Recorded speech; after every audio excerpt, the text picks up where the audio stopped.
Hello, my beautiful soul tribe around the world. I hope you're having a wonderful day.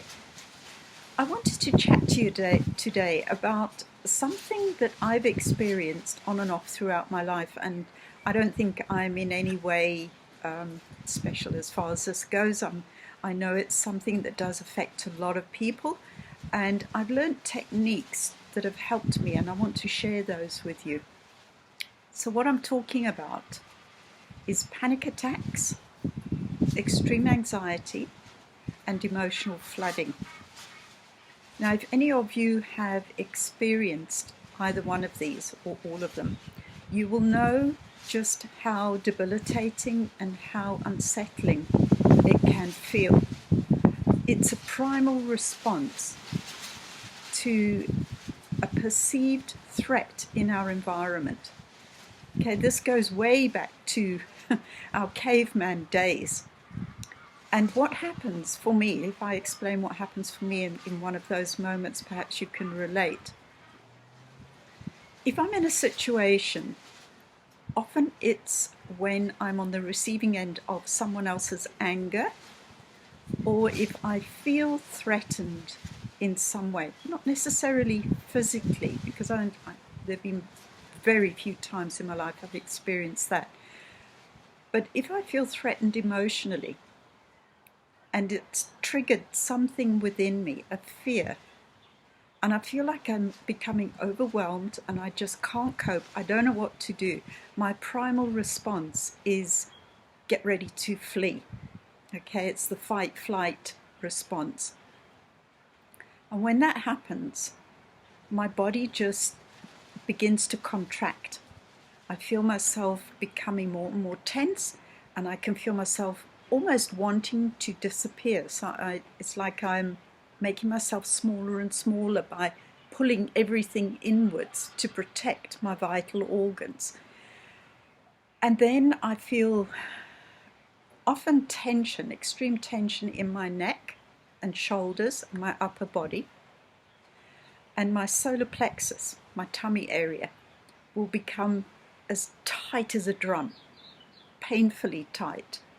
And I can just feel this horrible, unsettling feeling inside. It's far worse than butterflies. It's like worms crawling around inside my stomach. It's really not a pleasant feeling. So those are the first sort of feelings that I become aware of. Then I notice that my breathing becomes affected.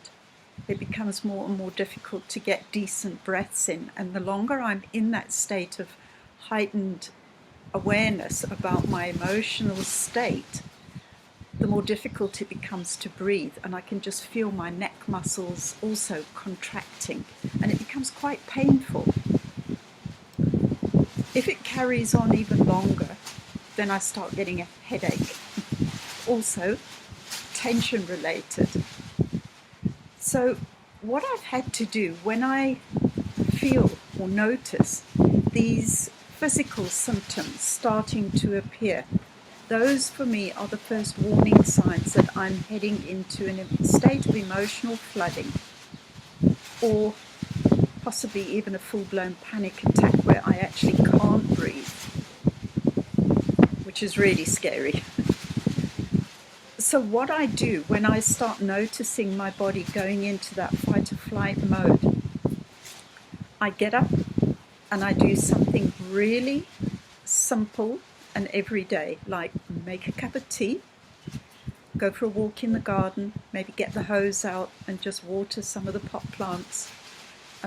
Something really mundane, doesn't matter what it is.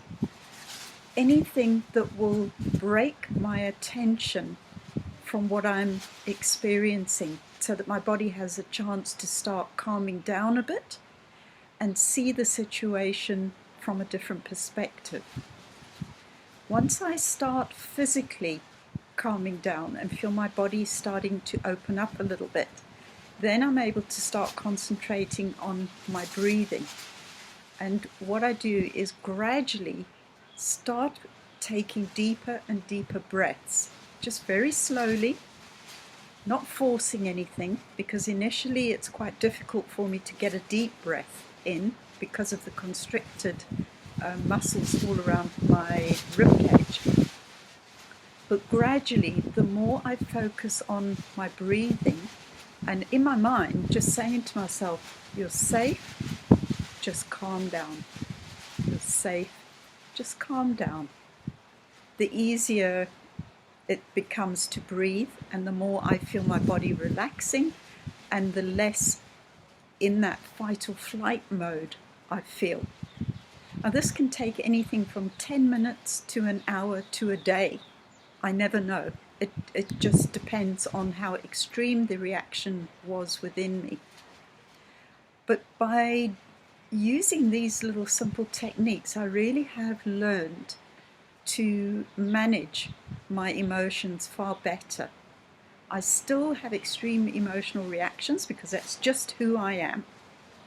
I don't know if I will ever be, vastly different.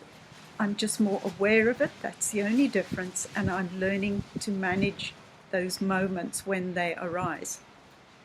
So if you do experience anything like that, I hope you will try these simple techniques. They really did work for me.